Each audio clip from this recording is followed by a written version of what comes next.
Tropical Cyclone Gamane has substantially intensified over the course of the past 24 hours since it formed, with maximum sustained winds of 75 miles per hour, gusts of 90 miles per hour, central pressure 988 millibars, a Category 2 storm right now, just off the northeastern coast of Madagascar. This is expected to be a very dangerous storm. It only has a little bit more time to intensify before it makes landfall in potentially a few hours. Right now, the storm's near future is slightly uncertain in terms of how strong it will get, but its intensification term is coming to an end. Landfall is beginning to happen a lot more sooner than originally anticipated. Landfall was originally thought to happen tomorrow at around the early afternoon hours, but it looks like it's going to happen tonight. As you can see quite clearly right now, though, perfect swirl with this one going on right now. However, the system's structure has had a bit of a structural maturity has had a bit of a decay over the past few hours. As you can see, the swirl is definitely there, but it's less obvious in most recent frames. But nevertheless, is still there. Moving to infrared imagery just to see how things have progressed, you can still quite clearly see that the disappearance of an eye wall structure did occur. However, it does look like that has reappeared of recent, even though it is a bit raggedy. Storm does appear to be developing an eye.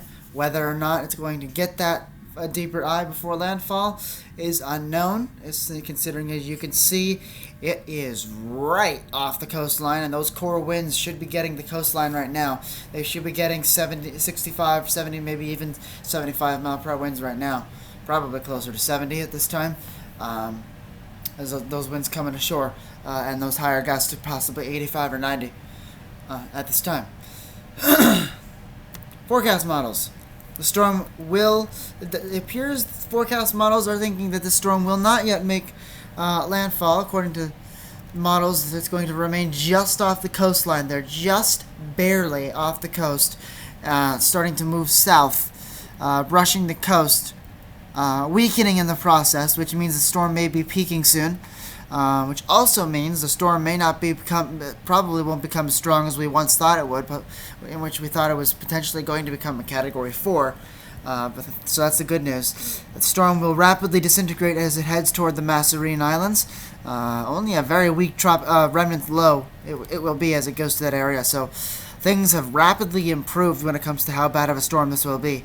We're no longer really expecting that destructive potential, but the winds on this storm are still going to be very damaging indeed, and those severe winds will likely still cause the potential for many areas of storm damage when it comes to trees and buildings. Roofs may be damaged. Many trees will come down.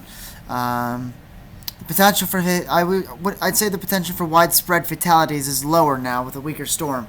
The storm is turning out to be weaker because of how close it's coming to Madagascar. Madagascar has lots of mountains.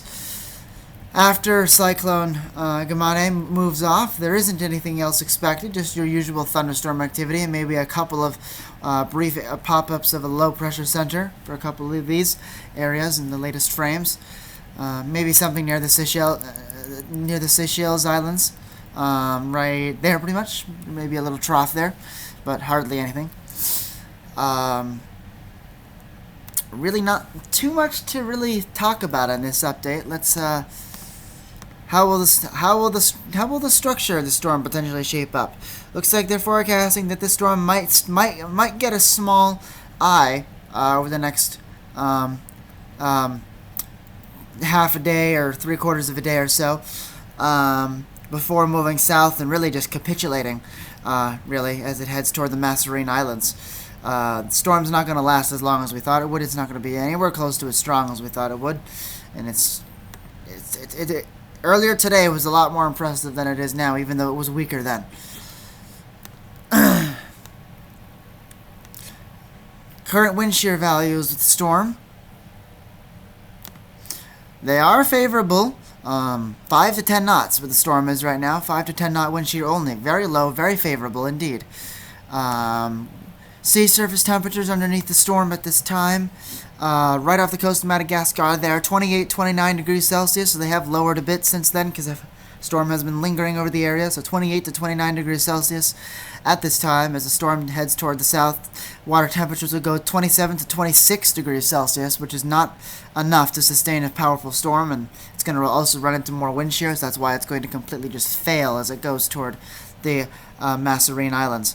Right now, the main reason why the storm isn't taking advantage of the current sea surface temperatures and wind shear is, like I said previously, substantial land interaction impacts on the storm's structure and energy consumption. So the storm is not taking up as much as it should be. Really, that's it. So there's not much else to say. There would be a lot more information if this was a lot more to emphasize if this was a more intense storm, but really this is turning out to be a less substantial situation, which is great news. We love to see when these threats of powerful cyclones suddenly turn into something way less severe. That means that people aren't going to have to deal with the extreme impacts that more powerful Category 3 or 4s bring, thankfully. The forecast models, our forecast cone by the Joint Typhoon Warning Center does think it will increase to 85 knots, which is 100 miles per hour, would be a Category 3. Whether or not that happens is very, very hard. Jeez. Sorry, there was a squeak in my house. My apologies.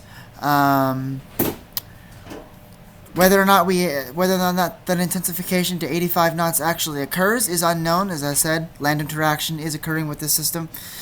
We'll have to wait and see. So we'll have another update brought to you around this time tomorrow afternoon to get another look at the storm. Landfall should have occurred by then, considering how close it is to land, and considering that the storm has moved a bit more quickly toward the south than originally thought. So we will be back in 24 hours or so.